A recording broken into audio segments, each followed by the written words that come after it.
Hey, welcome to the Healthful Woman Podcast, the fastest growing podcast in women's health. Today's Monday, April 20th, 2026.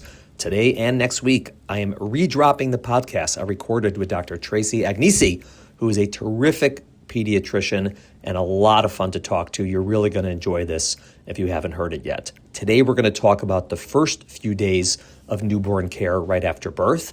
And then next week, we're going to talk about care over the first few months. All right. Once again, shout out to the new sponsor of the Healthful Woman podcast, Play It Again Sports in Paramus, New Jersey. For any of you who live near Bergen County, check it out. Play Again Sports at Paramus. You can buy new or used sporting equipment or bring your own used sporting equipment, and the store will buy it from you for cash or store credit. They are opening soon and excited to welcome all of you to the store. You can check them out and follow them on Instagram, hashtag PlayItAgainSportsParamus, that's one word. Or if you're driving along Route 4, they're right there by the 24-Hour Fitness near Route 17. All right, thanks for listening. See you all next week. Welcome to today's episode of Healthful Woman, a podcast designed to explore topics in women's health at all stages of life. I'm your host, Dr. Nathan Fox, an OBGYN and maternal fetal medicine specialist practicing in New York City. At Healthful Woman, I speak with leaders in the field to help you learn more about women's health, pregnancy, and wellness.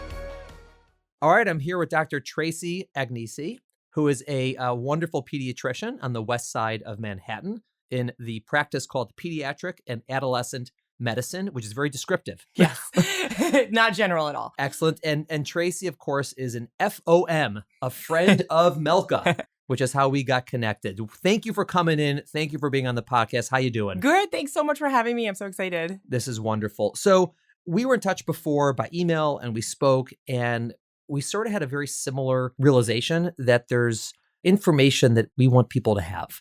And so I started a podcast and you started doing stuff online with YouTube and Instagram.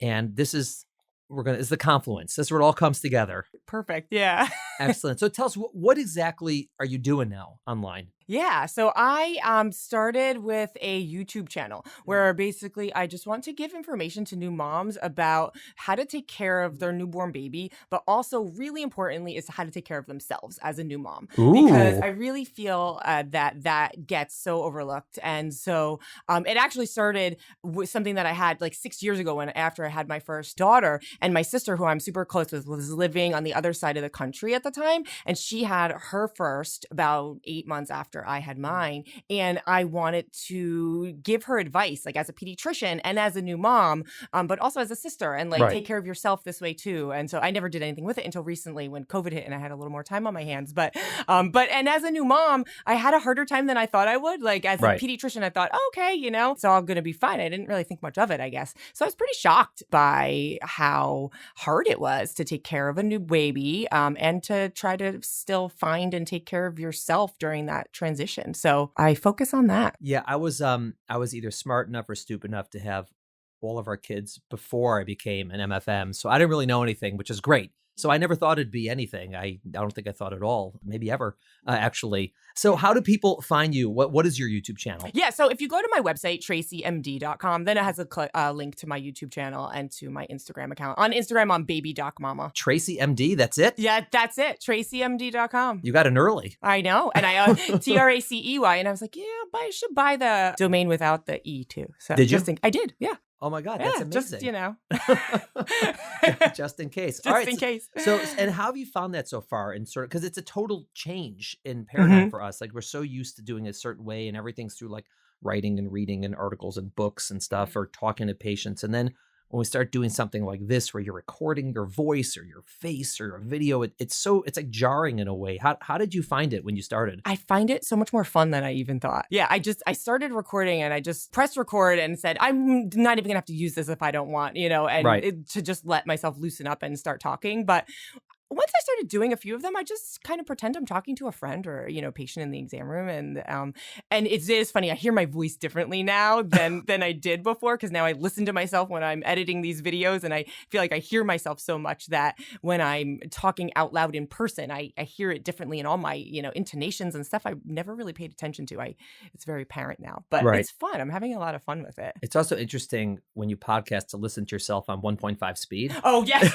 I was on a podcast recently, and I speak fast. I'm actually trying to slow things down in general. I'm a fast talker, and I always listen to podcasts on 1.5 speed, and I listen to myself on 1.5 speed, and I was like, whoa, you really have to slow down. So it was ridiculous. Yeah, when I hear myself on fast speed, it's a little terrifying. Yeah. Like, oh my God, this is Nady on speed. Excellent. So tell us a little about yourself. Sure. Where are you from? How'd you get into medicine? How'd you get into pediatrics? Yeah, I'm from New Jersey, and I did all my training in New York. I went to SUNY Downstate for medical school. That's where I met Melka. And then I did my pediatrics residency at NYU. And I've been practicing in the city for almost 10 years and as a private pediatrician. I think I always thought I wanted to go into pediatrics. As a kid, I used to buy stuffed animals at garage sales with my mom saying, I'll put this in my peds office one day. But in medical school, I actually thought for a little while, when I started, I thought I wanted to do OB, but then I realized I'm not a surgeon, and I was really interested in the baby when the baby came out after delivery. So I did peds. I thought I wanted to do adolescent medicine in residency, but then I quickly realized I wanted to do gen peds, that I like it from newborn until they're Right. the whole thing. So You let Jalinthia do the adolescent. absolutely, I know we reconnected recently. Actually, she came by the office when she was back in New York, Yeah. and she's amazing at that. Yeah, so Yeah, we that's got a special thing that all half of my guests are the FOMs, the friends of Melka. She definitely hooks me up with all her friends. It's great. That's funny. Now that you're a pediatrician, you're practicing in the city, and I wanted to start, I guess we'll start from the beginning to talk about, newborn care, because that's really obviously people's first, experience as parents is when the baby's born in the hospital. And so there's a lot of confusion, what actually happens in the hospital after the baby's born with the baby? What do you do in terms of you come and see them? Yeah, sure. So when the baby's born, of course, if there's anything urgently, right, you're calling the NICU doctors and the ICU in-house neonatologists are going to be the ones coming and assess the babies. So us as the general pediatricians, the first time we're meeting the baby is within 24 hours of birth. And we usually do that, in the morning when we're rounding in that next morning. So we come in and of course we read, all the prenatal history first. When things we look at that are important is, the any medicines or issues that the mother had during pregnancy.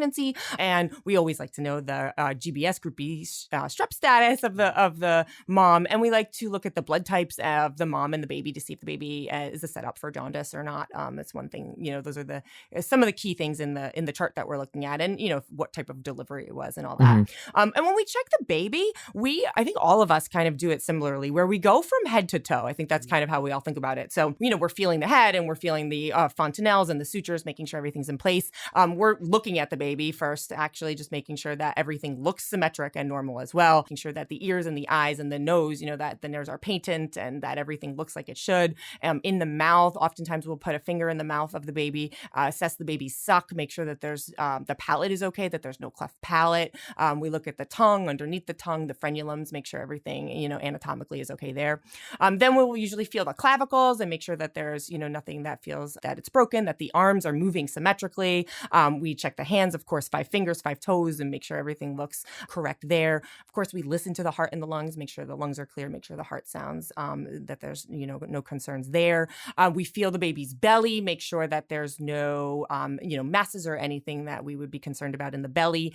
We take a look at the umbilical cord and we look at the number of vessels and make sure that it looks like it is already healing appropriately. We take the baby's diaper off. We look at the genitalia, make sure that it's a normal male or normal female genitalia. We check the hips while we're down there too. And we make sure the hips are moving correctly and that they're not out of the hip sockets. That's something that can be detected even in that first exam. And then we always turn the baby over onto the baby's tummy. We take a look at the back, make sure the spine looks straight, make sure that if there is a dimple in the above the butt area, which is not uncommon, a sacral dimple, we like to look at it, make sure that you could see the base of it. It doesn't look like something that needs further evaluation. And we are looking at the skin too of the baby, right? We're looking for rashes, looking at the color of the skin, making sure to see if there's any signs of jaundice or anything else. When this happens, so you're doing the newborn evaluation, day one, baby's, born within the past day. For first-time moms, how often have you met the parents before this evaluation versus, you're the pediatrician who either, they knew they were going to see you or the doctor had, the OB had you come in. I'm just curious how often you know them before you evaluate the baby. Often we do for a few reasons. One, it might be a second child Right. of somebody who comes already to the practice. And so that's common where we will know them. And then some where we have done a prenatal visit. So I think most peds in New York City do this. I don't know about the rest of the country, but we do prenatal visits now. During the pandemic, we do them virtually, but where we meet the parents beforehand. And that, though, doesn't always mean that you'll see that person, right? Because, Right. Whoever's doing the hospital rounds that day, will Right. be there. But not all the time, for a lot of times you haven't met them before. And for those prenatal visits, is that more so for the parents to know who you are, just sort of like, get to meet, what's the personality like, how's your office work? Or is it something where there's actually like something of substance that's discussed in terms of the baby or the health or anything like that? Yeah, I always start off asking the parents, what they want to talk about, because some will come with a whole list of questions, mostly that they've Googled and it says, ask your pediatrician this, So if they do have that list, I kind of want to know at the beginning and we can go through it. But most of the questions are really common. And most of the time we're just going through the way that, the office works. And, they commonly ask if there's a waiting room in a sick, although, now post-COVID, the questions and the whole conversations are different. We go over the setup of the office with questions, how to reach us if there's questions, our hours when we're open, walk-in hours, sick visits, that kind of stuff. I think it's most important to just get a sense of the doctor and if you feel like it's somebody that you're going to trust, with your baby, because I think most of us probably, all the practices in the city probably have the same answers to most of those questions, It's just more of getting a feel for if there's somebody that you're comfortable with. Yeah, I think a lot of parents find it helpful for that way, just to sort of get a sense that this person or this practice won't be a stranger and the baby's there. But is it ever helpful on your end, potentially, like when you meet with the parents, like you'll take some notes there when this baby, AB's here? Or is it mostly just like, all right, this is sort of what we do as part of like, marketing in a sense? It's usually not so helpful for us unless there's issues with the baby, of course, but that's not as common. There is some sort of issue that anybody's concerned about with the baby, that they know the baby will need immediate care, then it can be helpful to explain the process of if the baby has to go to the NICU, or these are the things that, might happen afterwards. But mostly it's more of just a get to know you. Right. Which makes a lot of sense. I mean, parents ask us all the time, because they have to find a pediatrician. Who do you recommend? And I always tell them, like, I know so many really good pediatricians. It's almost hard to find a not good pediatrician, who's at a good hospital or a good, practice. And I say, it's really so much more so like, what are you looking for? Is it, do you want someone who's close to where you live because it's easy to get there? Do you want a big group, a small group? I mean, and so I say, and that we always encourage people, say, meet the pediatricians. Like, if you like them, like, that's great. That's a really good, system in a situation.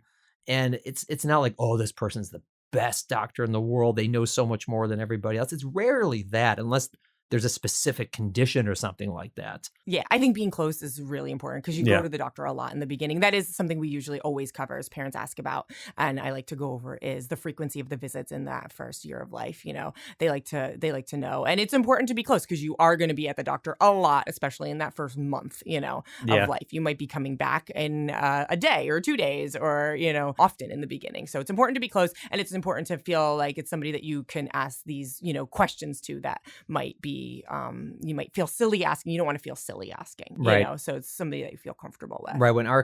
When my wife was pregnant with our twins, our first kids, we ended up using a pediatrician who I knew from medical school. He was one of my teachers, is, Dr. John Larson, great guy. And we met with him and we're like, oh, this is great. He's a few blocks away from us. This is perfect. And like 2 months after our kids were born, their office moved into our building. First of all, we're like, this is unbelievable. Like, we don't have to like get them dressed, just take them down in their diapers. Yes. It was unbelievable. Yeah, it's very convenient. Yes. To have a pediatrician close people by. Don't realize how important that is in the beginning, is to be very conveniently located. Okay, so you're examining the baby, and I'm also curious, how often, again, the baby's already been born and the nurse or the NICU team, someone's looked at the baby at birth and they're already in the nursery by the time you see them. And obviously the parents have probably spent some time with the baby already. How often is it that you'll pick up something on that exam or assessment that is, not even concerning, but something that has to be discussed with the parents or followed up? Is it like 50% of the time, like, oh, it happens all the time? Or is it like 5 to 10? Like what percentage of time do you find something, even if it's minor? Yeah, I mean, most babies are healthy, right? Yeah. So most babies are healthy. So the things that we're finding that we talk about commonly maybe in the beginning, it's usually something that it's just going to be you're reassuring the parents. Like, for example, rash, like a very common newborn rash is, that you see in the first time is something called erythema toxicum, which I always like to say it's a terrible name because it's not toxic at all. It's just a normal newborn rash, but it looks like pimples on the body. And the parents, even if they haven't noticed it yet, they might notice it as soon as you leave the room or the next time they go to change the baby's diaper and get really worried about it. So it's more of that kind of preventative pointing things out that you are reassuring them about, And yes, certainly other things that we pick up that we need to address more urgently. It's not as common. It might be like hips, if the hips feel a little loose. It might be a murmur, but a heart murmur is not uncommon in the first 24 hours. So we usually actually, if you hear it in the first 24 hours, you just kind of wait and see if you still hear it the next day, because a lot of these flow murmurs from the change of fetal cardiac circulation to the other, newborn, that just goes away. So, but that is something that we might, pick up. If it's still there on day 2 or 3, then we might have the cardiologist, take a listen and further evaluate. And then the dimple, the sacral dimple, like I said, that's another thing that we often will see and might, need an ultrasound or something for. And those are the common things. But most of the time, babies are totally healthy, and you're just kind of pointing out, what to look for and reassuring. So you do an exam, but there are certain tests that are done on every baby, or at least in New York City, on newborn babies. What tests are done on them aside from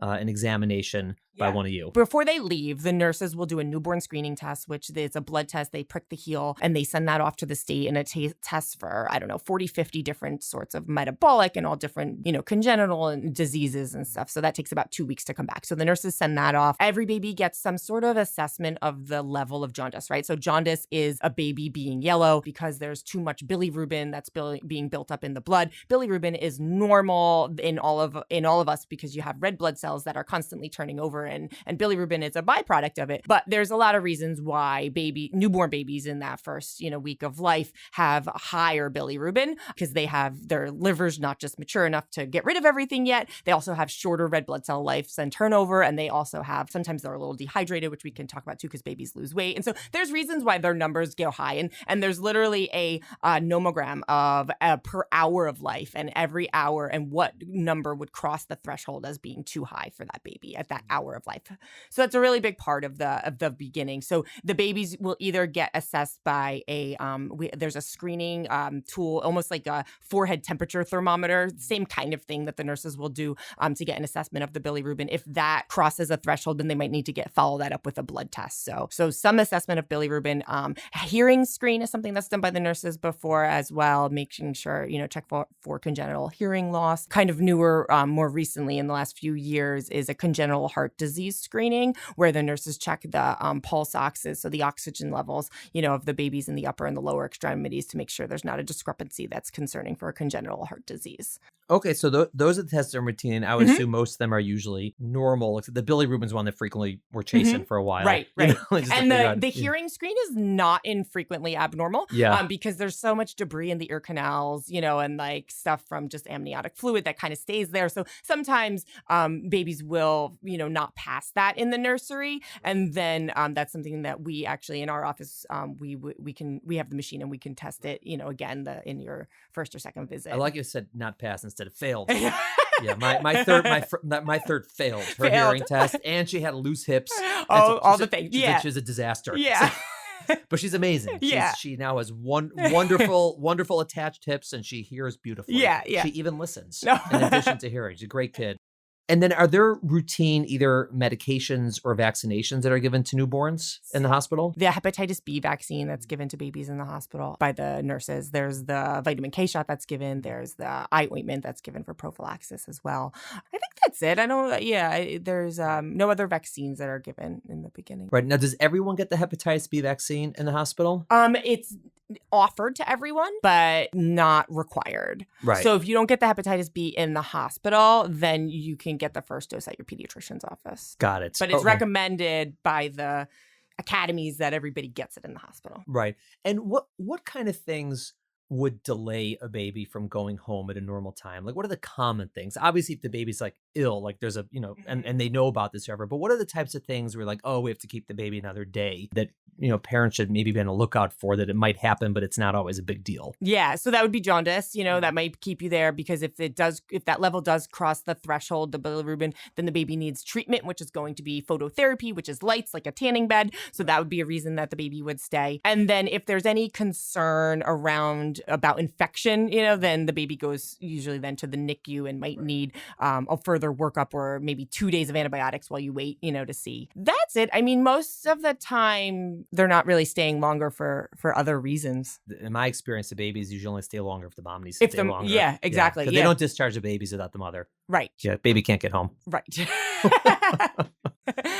And then now, I mean, babies are going home soon now too, just like the moms with COVID, Right. So, and then coming But they into do the stay office. 24 hours. 24 hours, yes. Yeah. And is that I always wonder, is that a hospital thing, or is that a state thing? Is that just sort of the tradition of Mount Sinai? Like, why 24 hours? Kind of, it's not just Sinai. It's a kind of across the board at all. I think it's just because, we need to know at least 24 hours of if the baby's going to do anything funny, because as a new parent, you don't know what's normal and not normal yet, Right. So if there is any concern, that the baby might need evaluation by the NICU, you'll know in 24 hours. So you evaluate the baby, all the tests are there, and you're going to see the parents, obviously, and, talk to them, say, hey, I met your baby, he or she's beautiful, and go through everything you did.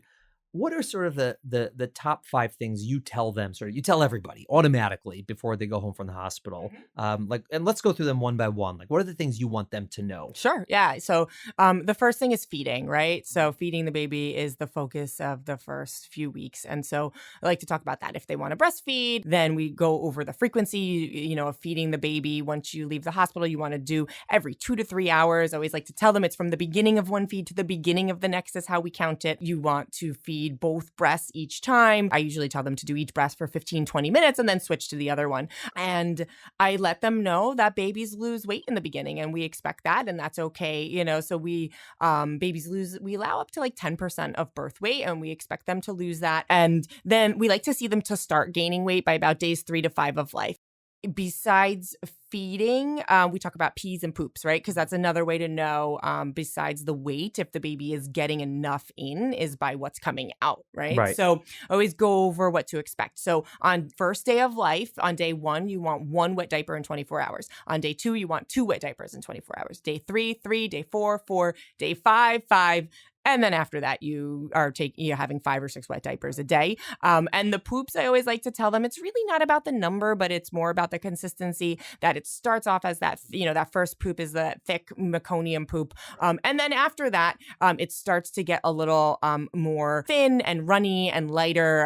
And what you would call like diarrhea for an adult is ultimately becomes very normal. Looks like couscous. Yeah, couscous. Oh, yeah. We usually call it, yellow mustard or, seedy mustard, but couscous is a good one too. That's one of the things that stuck with me. I was like, couscous. All right. I had a hard time eating couscous for a while after that.